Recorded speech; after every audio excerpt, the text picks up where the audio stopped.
Rachida Khalil, après la vie rêvée de Fatna, après l'Odyssée de Taras, voici à présent une si belle époque et on rit beaucoup pour ce nouveau spectacle qui fait salle comble. La petite Marocaine nous raconte quoi sur cette si belle époque?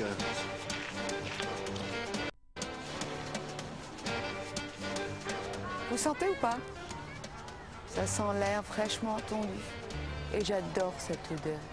Je meurs pour cette odeur. Regardez la vue. Quand je cours là. On a l'impression qu'on est un peu hors du temps dans ce jardin. Avant d'arriver en France, j'habitais un petit village qui s'appelle Rachida. Et d'ailleurs, je porte le nom, c'est mon grand-père qui m'a appelée Rachida. C'est des souvenirs, c'est Haïdi dans la montagne, quoi. C'est un petit village un peu perché.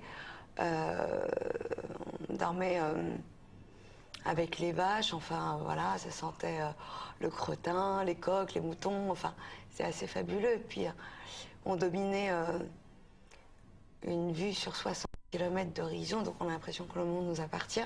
Et mon arrivée en France, évidemment, ça a été la découverte de la civilisation, de la rapidité, de l'électricité, du bitume.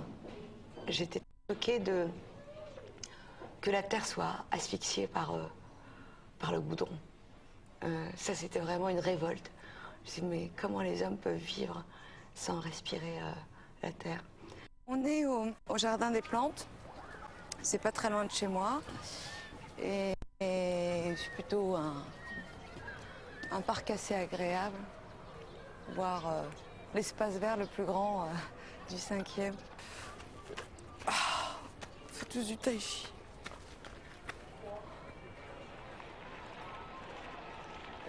Mais t'es blanc toi aussi, t'es un oujdi.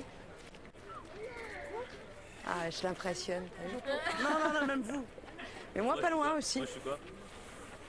Toi, t'es pas marocain. Ouais, c'est un bizarre. Kurde, algérienne, voisine. Tu es du Congo. Et toi, tu es kurde. Il est bulgare. Polonaise. Eh, c'est pas beau ça?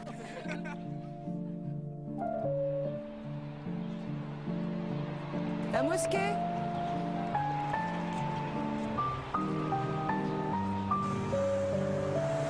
Allez, venez, je vous emmène prendre un thé.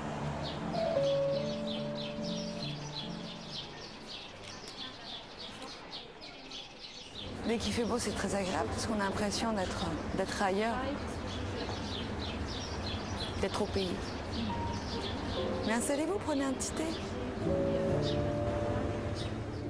La double identité, je crois qu'elle permet, on dit toujours c'est un enrichissement, évidemment, mais pas uniquement, c'est surtout qu'on sent un petit peu apatride parce qu'on est un peu ballotté par l'un et par l'autre.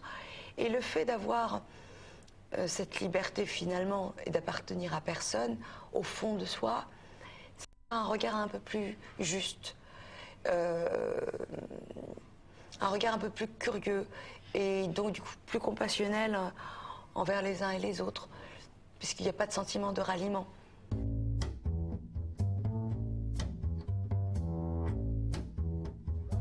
On y va.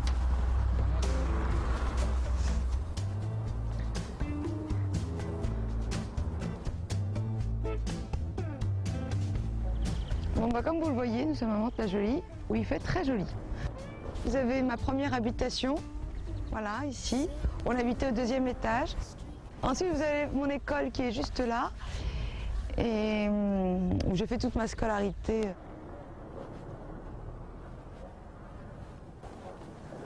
Voilà l'école. Une enfance plutôt heureuse, voilà, jusqu'à l'adolescence où là, ça a été un peu plus tumultueux, parce que confrontation entre mon désir déjà passionnelle d'être comédienne et puis le manque de confiance en moi, mes parents qui étaient aux antipodes. Donc de 16 ans jusqu'à 20 ans, ça a été une période très douloureuse. Parce que j'étais pas finie, puis j'étais d'une grande naïveté, puis que là je me suis livrée vraiment à un monde avec une telle brutalité. Je me rendais pas compte avant de cette violence des êtres, du cloisonnement, des catégories sociales, tout ça. Je sais pas, je vivais certainement au pays des bisounours avant, mais je me rendais pas compte. Lily, take another walk out of your fake world. Please put all the drugs out of your head. Et tout ça, c'est le vieux Mantes.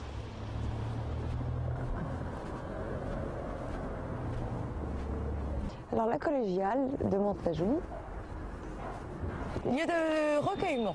À chaque fois que j'étais énervée, je venais ici.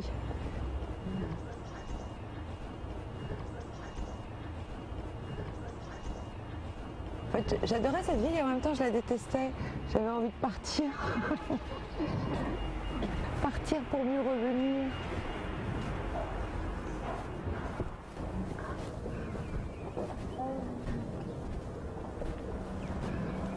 Je vais vous donner un scoop. Vous voyez cette maison qui est juste en face? J'ai toujours rêvé de la racheter et de la refaire. Ben voilà, donc je me mettais là, souvent. Et je pouvais passer des heures. Ça, c'est une photo de famille. Je suis en couleur locale aussi.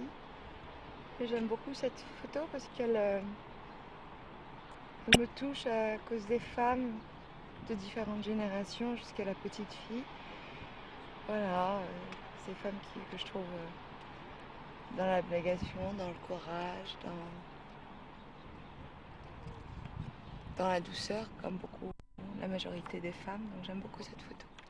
Et puis à 20 ans, j'ai monté ma petite compagnie et puis là, ça a été le début d'une aventure merveilleuse parce que je me suis mise à écrire en même temps, à lire vraiment mes classiques et puis à me dire qu'est-ce que je peux apporter au sein même, moi, qu'on stigmatise toujours en tant que Marocaine, venant de la banlieue, qu'est-ce que je peux apporter dans cette société. Alors ici, nous sommes devant le centre d'action culturelle Georges Brassens. C'est là où j'ai brûlé mes godasses sur la planche. Ici. Je vais vous emmener, suivez-moi.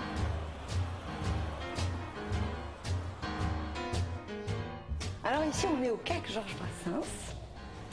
Tout un programme, puisque c'est ici que j'ai fait mon premier spectacle en forêt de subconscient. À l'époque, c'était la belle époque. Les directeurs de salle étaient vraiment très ouverts. Ils nous laissaient la liberté de faire notre création. Enfin, on n'avait pas besoin de montrer patte blanche. Donc on avait du public assez curieux, qui venait voir un peu ce qui se passait dans cet endroit. C'était un espace convivial. Ça fait drôle d'être ici.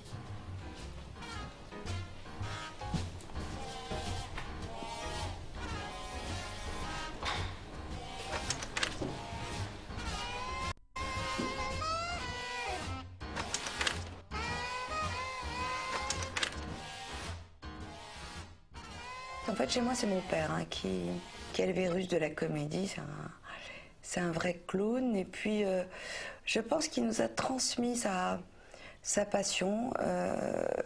Lui, c'était un grand cinéphile. Ça passait par l'image. Et c'était extraordinaire parce que mon père était cheminot. Et donc, il avait... c'était l'époque des cassettes.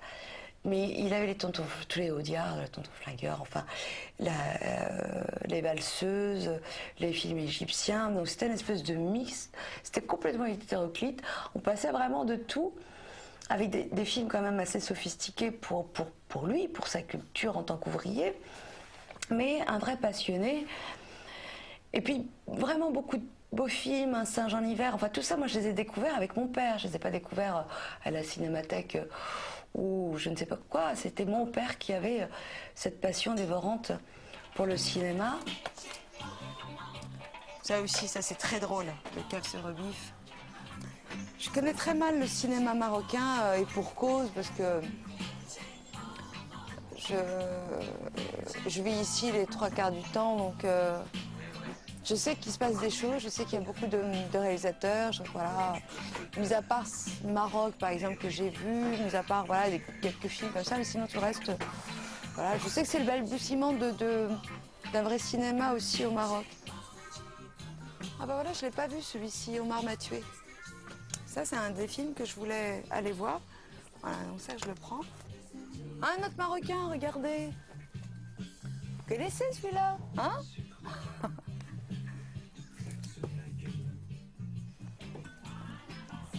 Bon, allez, je m'arrête là. Ça, c'est un truc qui était un peu récurrent. Quand j'ai commencé ce métier, enfin, quand j'ai commencé à vouloir faire du one-man show, je m'en souviendrai toujours, il y a un metteur en scène que j'avais sollicité, il m'a dit, mais t'es sûr que tu veux faire du one-man show comique? J'ai dit, oui, oui. Il me fait, tu vas souffrir parce que tu vas pas être crédible à cause de ton physique.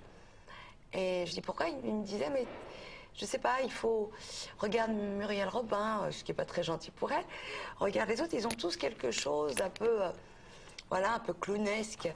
Et ça m'a toujours débecté parce que c'est comme si le physique empêchait l'esprit. Alors que pour moi, de faire un trait d'humour, c'est un trait d'esprit qui n'a rien à voir avec notre enveloppe charnelle. Donc il y a un petit côté primaire, heureusement, qui est en train de changer.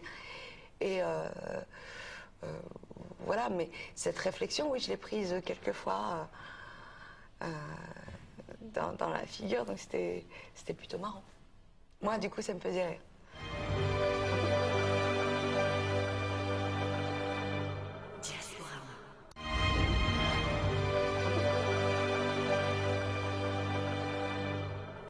J'arrive du petit café, juste là, un restaurant. C'est sympa. Ok.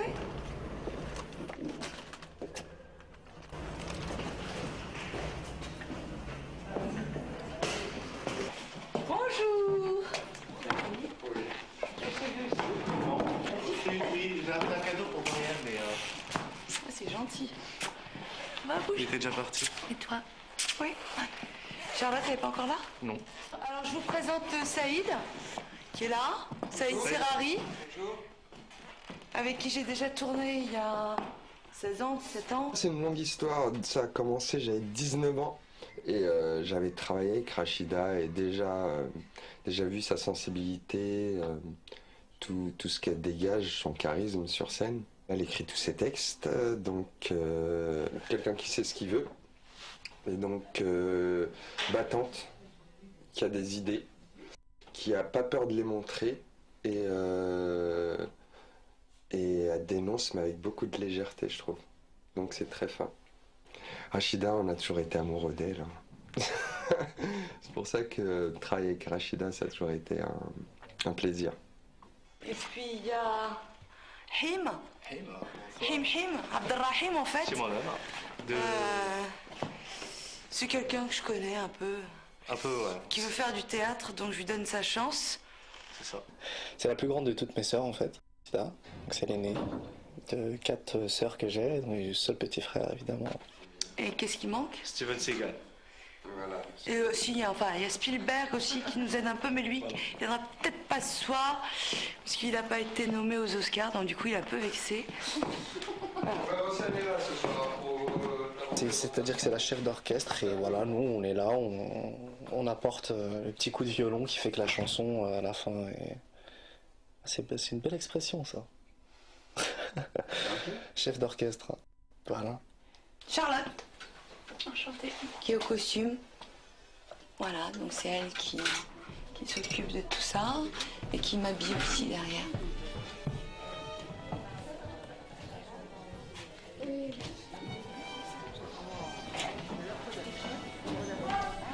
C'est très dur la vie d'artiste. On fait pas partie du monde qui se lève tôt. On fait partie du monde qui se couche tard. Quand on se couche tard tous les soirs, on finit par être patraque. Bon, c'est bon. Allez, c'est parti. On est parti.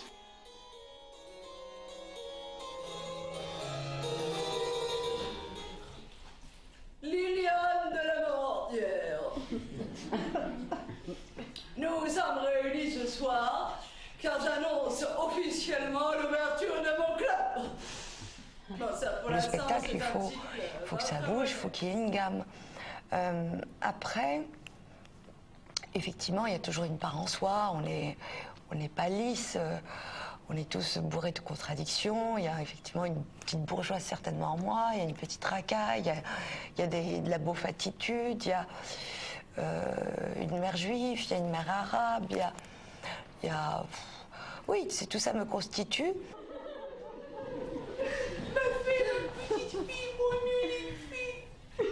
Oui, j'ai qu'une fille. Oui, je suis ici très rare chez les Arabes. Avec Shim'an Rabbi, hein. Ah, on peut pas dire que c'est moi qui ai profité des allocations familiales, hein. Alors, ma fille, elle se marrait. Mais pas avec n'importe qui, non, non, non, non, non. Avec un érudit. Avec un juif. Un vrai juif. Même pas un ashkénaze, non, non, non, non, non. Non, un séparat, Maurice sympathique. Il parle l'arabe, on peut même pas parler derrière son dos.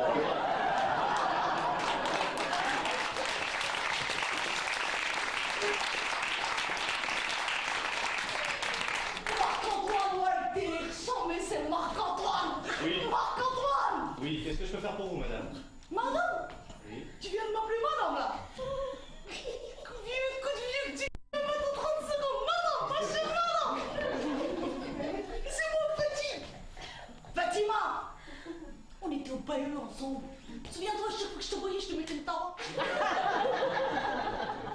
Bah, la vie de cité, alors ça, oui, c'est plus moi déjà, parce que par exemple en voiture, chasser le naturel, il revient au galop. Si on fait un coup de crasse, je deviens folle. Les doigts d'honneur s'envolent. Il y a la racaille qui revient. Et j'ai pas peur que ce soit un homme, une femme. Voilà, s'il y a un coup de crasse, je suis une sanguine. Voilà. Eh ben justement, hein, je te dirais presque merci si t'avais pas cette condescendance naturelle à mon égard. Eh ben moi j'aimerais bien que monsieur arrête de me considérer comme ça bolique. Cette cuisinière, son bureau des plaintes. J'ai pas marqué attendance ici. J'aimerais bien que monsieur daigne enfin voir la femme que je suis.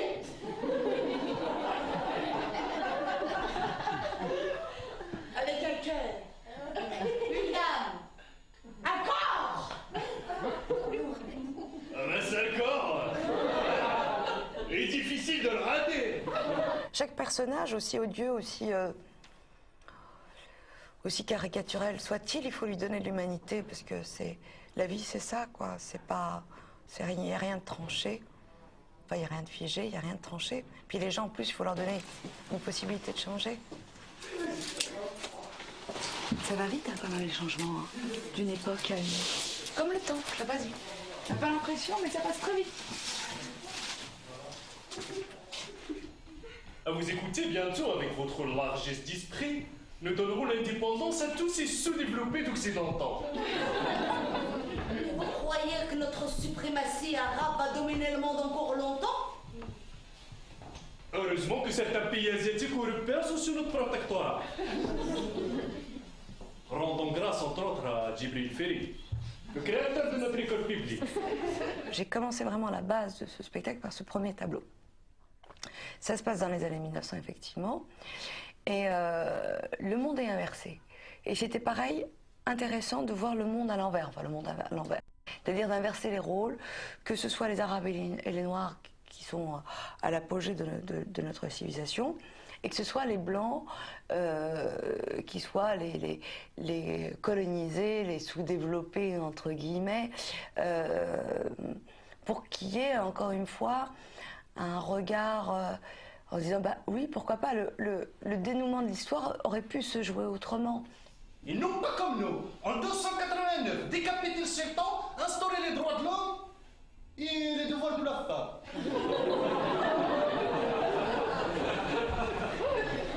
Bien sûr, quand je vous entends parler de la sorte, comme ça, de l'étranger, je ne peux m'empêcher de faire un parallèle avec les devoirs de la femme.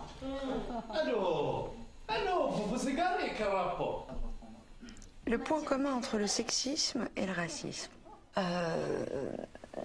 Considérer l'autre comme en dessous, considérer la femme comme soit un objet ou soit quelqu'un de moins intelligent que l'homme, soit...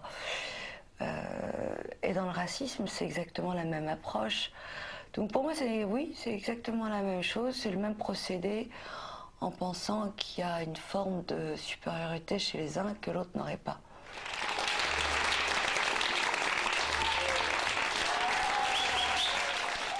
Ce qui me fait vraiment plus que plaisir, c'est entendre une salle rire. Et on les entend et on se dit, en fait, c'est super prétentieux, mais quand on y arrive, donner du bonheur et puis d'entendre ces gens rire, bah, la mission est accomplie. C'est fantastique comme métier.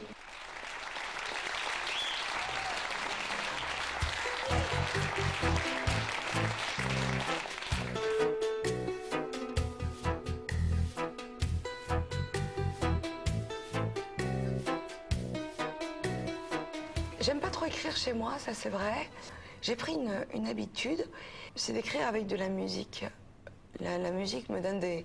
J'ai l'impression qu'elle me donne une espèce d'envolée. Quand je suis saturée, hein, je vais prendre l'air, je vais marcher au bord de l'eau et ça revient gentiment. Il y a une espèce... En fait, le cadre ici particulièrement me calme. Donc le calme permet de faire venir les idées.